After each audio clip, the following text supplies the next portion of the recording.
What's up, guys? Hi, Morales from the Grind Fitness Training Systems, and we're doing another topic today. Okay, so the topic today is sleep like a pro. Why circadian rhythm is going to help your recovery if you're a combat sport athlete. Okay, the first thing that you got to realize is recovery is a weapon. I think a lot of people don't understand that. Like, they think train more is better when it comes to training. Not really. There's a balance between training and recovery. So learning how to sleep like a pro or having good habits in order for you to sleep like a pro is going to improve your recovery, which is going to make you more dangerous on the mat or in the ring or whatever sport you do. So especially for a lot of you young guys, you got to really change your paradigm of sleep. Sleep isn't for rest. Okay, don't think of it as rest. Sleep is a performance enhancer. So if you think of it that way, you need to prioritize recovery. So sleep will not only make you rested, but it'll enhance your performance.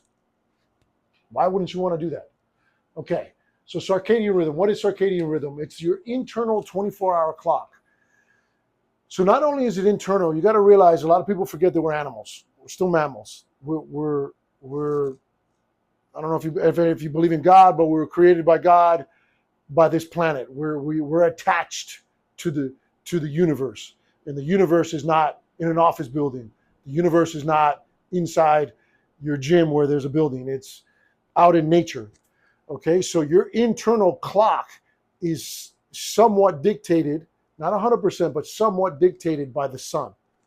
So when people say circadian rhythm, it's your internal 24-hour clock that is calibrated by the sun. So if you're not getting proper sunlight, your 24-hour clock is messed up. Okay? So the sun in conjunction with sleep is what makes your body heal better, because it affects your cortisol levels. It affects melatonin, which is what helps you fall asleep, that gets you that sleepy, I want to pass out energy.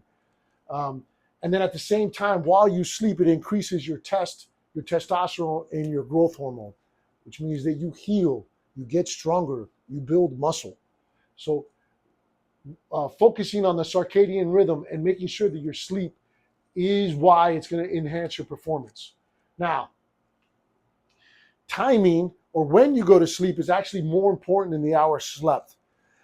So what I tell a lot of my just general fitness clients, I go, look, it's the most important hours for you to sleep is from 10 p.m. to 2 a.m. Okay? So some people I've met can function on 5 hours. I can't. Some people can function on 6 hours. I still can't. Some people can function on 7 hours. That's me. At 8 hours, I feel like pretty rested. Anything more than 8 hours is too much sleep for me. Everybody is different. But the hours slept are not that important. It's going to bed late is what's bad. So late bedtimes disrupt your hormone release, messes with your testosterone, messes with your growth hormone. Why would you want to do that? It's literally the hormones that help your body heal. It makes no sense to do that. Okay? So sleeping from 10 p.m. to 6 a.m. is much better than sleeping from 3 a.m. to 11 a.m. Okay? So a lot of you younger guys, because I used to do the same thing, especially now with the way technology is, staying up and gaming, going out and drinking and partying, or going out to the scene until 1, 2, 3 o'clock in the morning, trying to sleep, is killing your recovery. The only difference is that you're young, so your body heals quickly, but you're damaging your body by doing that. Okay, guys, so enough lecturing on the younger generation. 7 key habits that you should implement in order for you to get better sleep. The first one is try to set a consistent wake-up time. I personally wake up, my alarm goes off every day at 3:45 a.m. Every day. And that's because I normally have a client at 5:30 in the morning, so I wake up with enough time in order for me to be able to get to work, because I have to be fully awake in order for me to be able to train somebody. But yours could be 7 o'clock, 8 o'clock, 9 o'clock, whatever it is, just pick one time and then just always wake up at that time. The second one is for you drones that work in offices, okay? For you, because I used to be like that in New York. You have to go out and get some sunlight. So sounds kind of funny, but I live on the beach. I go outside and I stand in the sunlight. I close my eyes and I stand there and basically recharge the battery called being a human being in the morning before I start my day. Okay? So block blue light later at night is the next step. That's things like your cell phone, laptop, things like that. What I would recommend is try to avoid it. You know, it's hard to do, but do your best. Make things like slowly start taking yourself away. We'll talk about exactly how to do it. Keep room pitch black. So me personally, I combine this one with keeping the room very, very cold.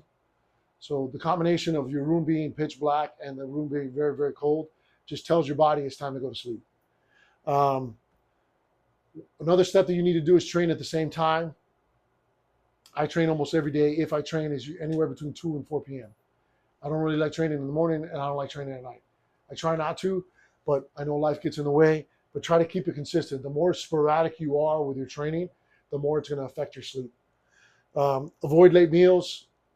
That's a given. Anybody that eats really late, especially something heavy, ever gone to like an Argentinian steakhouse or a Brazilian steakhouse, and you eat like an animal, and you just walk home with a distended belly, and you're like, oh my God, I ate so much steak, and then you try to go to sleep, you feel like you're gonna die. You literally sweat in your sleep. Like, avoid that at all costs. So, what I try to tell all my clients is to try to have your last meal 3 hours before your bedtime, whatever your bedtime is. So if you go to sleep at 10 o'clock, try not to eat past 7 p.m. That type of thing. And then the last one is build some type of wind down routine. So what I do at my house, so I have a routine because I go to sleep relatively early because I wake up kind of early. But I live on the beach, so I get like maximal sun in where I live. So what I personally do in my routine is when I get home, I close my blinds. That's one layer. So now the light in my house is a little bit more reduced. Then I turn off the lights overhead and I have floor lights. That's the second step. I close the door to my room. I turn off the light in my room. I close all the blinds. I put my AC at like 70 degrees, specifically for my room, so that as soon as I walk in my room, it's freezing. And what that does is all those markers are telling your body, hey, it's almost time to go to sleep. So all these 7 steps is gonna force you to get into a little bit of circadian rhythm by waking up at the same time, making sure that you get a little bit of sunlight so your body knows what time it is. Okay? Blocking out light from like things like your cell phone and laptops at night. Try to keep everything black is black and cold is cold. Try to train at the same time. Avoid, being a fat ass late at night. Try not to do that. I know it's hard to do, especially when you're doing a lot of heavy training, because I run into it sometimes too. But you got to try to avoid it at all costs. And then build some type of wind down routine. That's pretty much it, guys. Thanks for watching. For another topic, you got questions, concerns, topics, any advice that you might want, shoot me a message. I'll answer as soon as I possibly can. I appreciate you. See you in the next video.